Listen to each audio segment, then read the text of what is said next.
the reading list that helped Hillary Clinton cope.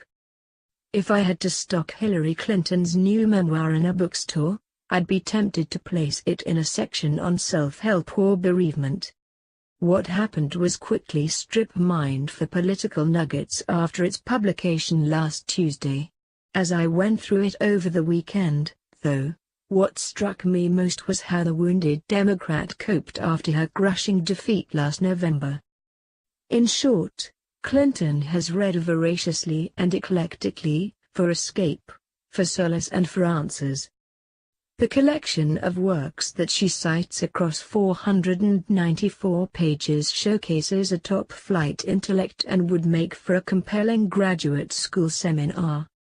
Friends advised me on the power of Xanax and raved about their amazing therapists, writes Clinton, 69. But that wasn't for me. Instead, I did yoga, I also drank my share of chardonnay, and I tried to lose myself in books. Parts of what happened remind me of Joan Didion's The Year of Magical Thinking, Sheryl Sandberg's Option B, and even Elizabeth Gilbert's Seat, Pray, Love. Blowing an election that she was confident she'd win, thereby allowing Donald Trump to become president, represented a humiliating, degrading and very public loss for the former Secretary of State. Yes, the book oozes with the sort of Clintonian grievance Americans have grown accustomed to, and exhausted by, over the past quarter-century.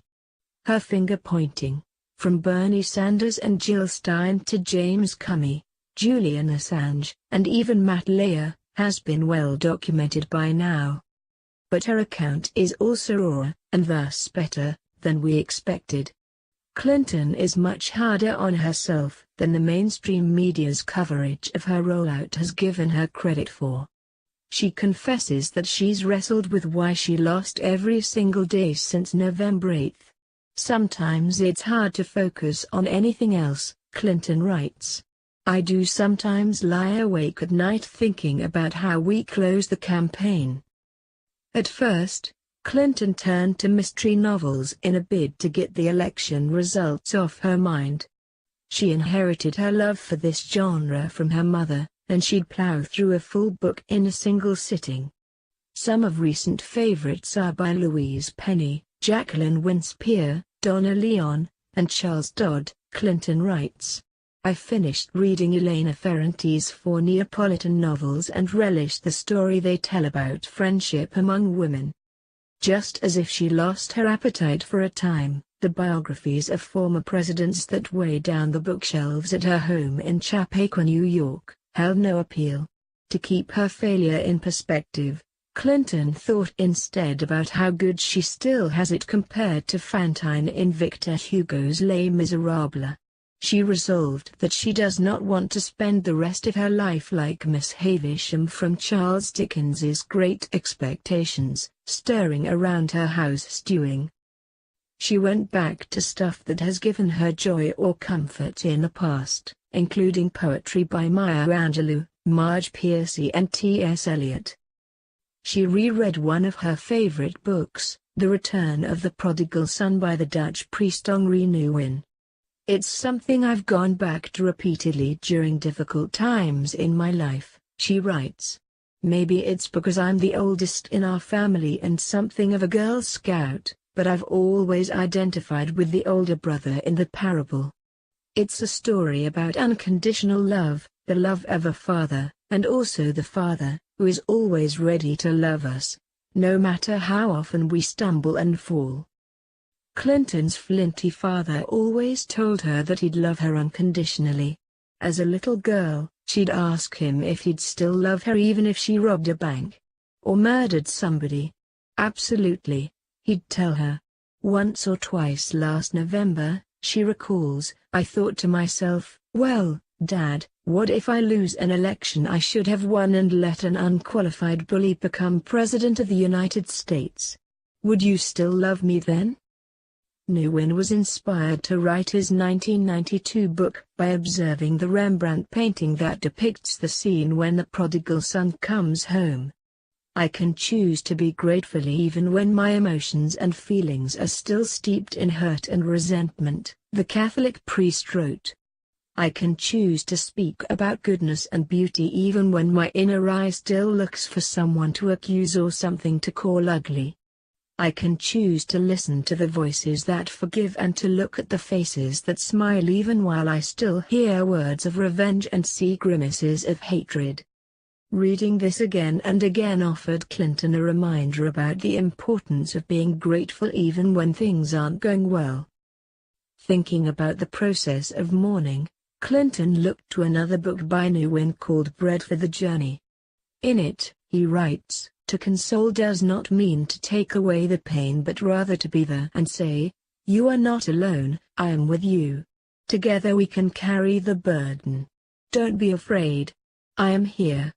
That is consolation. We all need to give it as well as to receive it. A few weeks after the election, Clinton picked up a copy of a sermon called You Are Accepted by the Christian theologian Paul Tillich. She remembered sitting in a church basement in Park Ridge, Illinois, decades ago as her youth minister, Don Jones, read it aloud. Years later, when my marriage was in crisis, I called Don. Read Tillich, he said. I did. It helped, Clinton recounts. Now I was 69 and reading Tillich again. There was more here than I remembered. God strikes us when we are in great pain and restless, the sermon says. Sometimes at that moment, a wave of light breaks into our darkness, and it is as though a voice was saying, you are accepted. She was also moved by the TED Talk that Pope Francis delivered this April, in which he called for a revolution of tenderness. What a phrase, writes Clinton. Clinton's focus on novels and religious texts didn't last too long, largely because of revelations about Russian interference in the election. I read everything I could get my hands on, she writes, referring to press accounts. The voluminous file of clippings on my desk grew thicker and thicker. To keep it all straight, I started making lists of everything we knew about the unfolding scandal. At times, I felt like CIA agent Carrie Matheson on the TV show Homeland, desperately trying to get her arms around a sinister conspiracy and appearing more than a little frantic in the process. She goes on to argue that what's happening now is worse than Watergate. Between long walks in the woods, Clinton kept devouring books. She started looking for answers to the question that animates her book, What Happened? Clinton first refers to the book What's the Matter with Kansas? After John Kerry lost to George W. Bush in 2004, the writer Thomas Frank popularized the theory that Republicans persuaded whites to vote against their economic interests by appealing to them on cultural issues, in other words, gays, guns and God. There's definitely merit in that explanation. She then cites Hillbilly Elegy, which remains near the top of bestseller lists. Anger and resentment do run deep. As Appalachian natives such as J.D. Vance have pointed out, a culture of grievance, victimhood and scapegoating have taken root as traditional values of self-reliance and hard work have withered. There's a tendency towards seeing every problem as someone else's fault, whether it's Obama, undocumented immigrants, or me. Clinton notes, correctly, that the breakdown in civil society is a long-term trend that predates Trump and cites Robert Putnam's Bowling Alone, a classic of this genre. The Harvard professor's title alludes to declining membership in bowling leagues, which illustrates how people are growing apart and becoming less social. Putnam's 2000 book was based on a 1995 article, but the problems he identifies have only gotten worse in the years since. Hillary insists that she was not blind to the anger that existed in the Rust Belt before the election results came in. During the campaign, she writes that she and her husband Bill both read The True Believer, the 1951 classic by Eric Hofer about the psychology behind fanaticism and mass movements. She says she even told her senior staff that they should read it too. Clinton says her most profound post-election insights about her struggles with working-class whites came when she went back to democracy in America. She was first exposed to Alexis de Tocqueville's book in an undergraduate political science class. The Frenchman traveled across the nascent country in the 1830s, marveling at the degree of social equality and economic mobility here compared to Europe. As First Lady, Clinton leaned on democracy in America to make the case in It Takes a Village that our national character has always been imbued with a belief that our own self-interest is advanced by helping one another. After losing a national campaign, she zeroed in on another theme of de Tocqueville's narrative. After studying the French Revolution, he wrote that revolts tend to start not in places where conditions are worst, but in places where expectations are most unmet. Clinton explains. So if you've been raised to believe that your life will unfold a certain way, say, with a steady union job that doesn't require a college degree but does provide a middle-class income, with traditional gender roles intact and everyone speaking English, and then things don't work out the way you expected, that's when you get angry. Too many people feel alienated from one another and from any sense of belonging or higher purpose. Anger and resentment fill that void and can overwhelm everything else. Clinton is honest in the book that she's routinely had to fake a smile since November. More than 24 women, mostly in their 20s, have approached her to apologize for not voting for her. One time an older woman dragged her adult daughter and ordered her to apologize to Clinton's face. I wanted to stare right in her eyes and say, "You didn't vote? How could you not vote? You abdicated your responsibility as a citizen at the worst possible time, and now you want me to make you feel better?" Clinton recalled. Of course, I didn't say any of that. These people were looking for absolution that I just couldn't give. Often Clinton wound up doing the comforting, rather than being comforted. "It'll be okay, but right now it's really hard" was her go-to line when people asked how she was getting along. If she was feeling defiant, she'd respond, "Bloody, but unbowed." That's a phrase from Invictus, a poem by the 19th-century English poet William Ernest Henley. It's no coincidence that it was also one of Nelson Mandela's favorites. "My mistakes burn me up inside," Clinton writes. But as one of my favorite poets, Mary Oliver, says, "While our mistakes make us want to cry, the world doesn't need more of that." The truth is, everyone's flawed. The coverage that greeted Trump's 100th day as president was painful because it prompted Clinton to think about what the stories would have said about her. A haunting line from the 19th-century poet John Greenleaf Whittier comes to mind. She adds, "For all sad words of tongue and pen, the saddest are these, it might have been." In March, Clinton turned to Eleanor Roosevelt for inspiration. She made a pilgrimage with a handful of girlfriends to Hyde Park, New York, to see Valkill, which was the former First Lady's private cottage. This is where she went to think and write. Hillary looked at Eleanor's favorite books on a shelf, and then a historian escorting her group around shared copies of some of her letters. Reading the mix of adoring fan mail and nasty, cutting diatribes was a reminder of the love-hate whiplash that women who challenge society's expectations and live their lives in the public eye often receive, Clinton writes. Clinton acknowledges suffering bouts of self-doubt that cause her to relitigate decisions that she made during the heat of the campaign. "I have a new appreciation for the galvanizing power of big, simple ideas," she writes. "It's easy to ridicule ideas that fit on a bumper sticker, but there's a reason campaigns use bumper stickers, they work." In my introspective moments, I do recognize that my campaign in 2016 lacked the sense of urgency and passion that I remember from '92. Before she announced her candidacy in 2015, Bill and Hillary both read a book called With Liberty and Dividends for All, How to Save Our Middle Class When Jobs Don't Pay Enough. Peter Barnes makes the case for a new fund that would use revenue from natural resources to pay an annual dividend for every American. The idea is inspired by the Alaska Permanent Fund, which distributes the state's soil royalties to citizens of the state every year.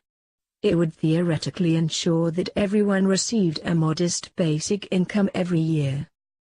This fascinated the Clintons, and they spent weeks excitedly exploring it. They wanted to call it Alaska for America. Ultimately, Hillary shelved the plan after concluding that the numbers did not really add up. Looking back, she thinks maybe she should have just embraced it anyway.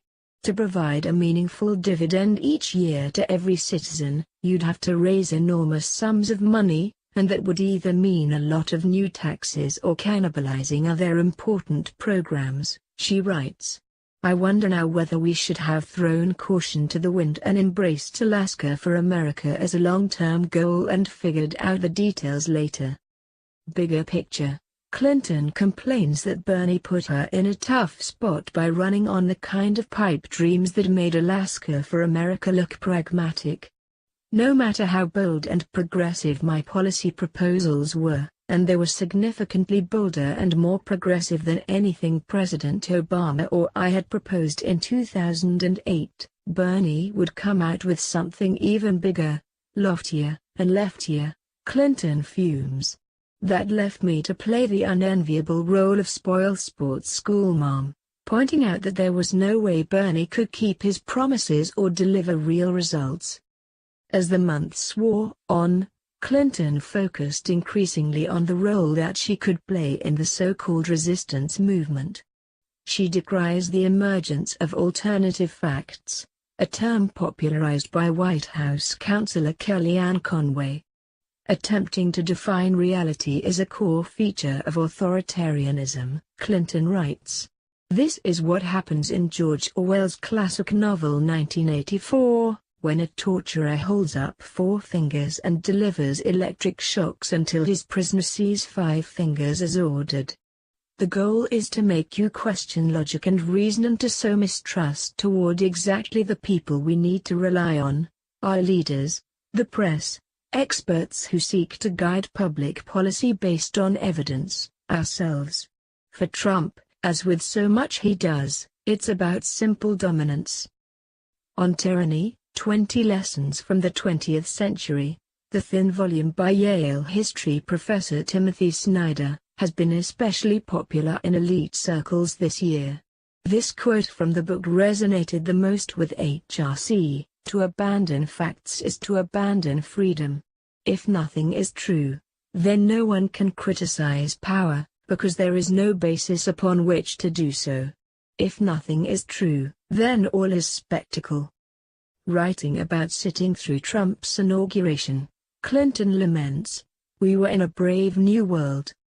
A few months later, looking for inspiration as she prepared to deliver the commencement address at Wellesley College, her alma mater, Clinton reread Václav Havel's The Power of the Powerless. Under the yoke of Soviet oppression, the dissident who would become the first president of the Czech Republic wrote an essay in 1978 about the ability of individuals to wield the truth like a weapon against the regime's thick crust of lies. The moment someone breaks through in one place, when one person cries out, "The emperor is naked." When a single person breaks the rules of the game, thus exposing it as a game, everything suddenly appears in another light, Havel wrote. Clinton muses, Havel understood that authoritarians who rely on lies to control their people are fundamentally not that different from neighborhood bullies. This felt like the right message for 2017.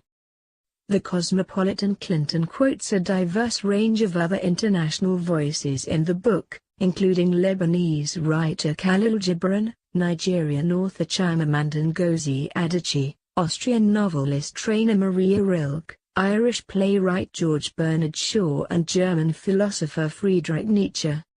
To be sure, Clinton has also watched a lot of television since November. The weekend after the election, she turned on Saturday Night Live and fought back tears as she watched Kate McKinnon, in character as her, perform Leonard Cohen's Hallelujah. She binge-watched old episodes of The Good Wife, Madam Secretary, and Blue Bloods. She caught up on Cites, Los Angeles, which Bill thinks is the best in the CBS franchise. One day, she even watched a video of one of her 3 debates against Trump. When the sound was off, Clinton realized that between his theatrical arm-waving and face-making and his sheer size and aggressiveness, I watched him a lot more than I watched me. I'm guessing a lot of voters did the same thing, she laments. The Washington Post's Brian DePiss and Joni Grieve contributed,